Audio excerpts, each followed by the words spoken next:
UN Aid Chief Tom Fletcher warns the world is in grave peril as the Strait of Hormuz closure cripples global aid.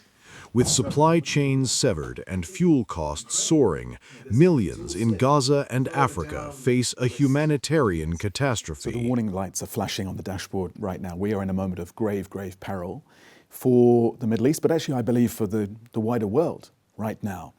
About the future of the region, to protection of civilians, and to defense of international humanitarian law. Around supply chains, Straits of Hormuz, these will damage our humanitarian supply chains, reduce the humanitarian supplies we can get to people who need them, but they'll also drive up energy costs, food costs across the region. That's less funding for humanitarian work, and it's driving up our humanitarian. We've just about put some money together to keep more of our UN humanitarian flights in the air, but they've suddenly, almost overnight, become much more expensive. That's why, sorry I was late for the conversation of more colleagues being killed today. So each of those will be going out with their own appeals for how the public can then support their work in support of this. So you've got that direct impact on our ability to save lives at the scale we need to, even before you add on all the additional lives that are now at risk because of the escalation of this conflict and because people are starting wars they don't know how to finish.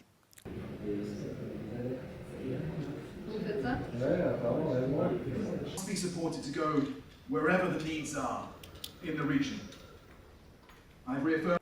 In Sudan alone, we reached almost 2 million people in January, despite the security and logistics challenges we face.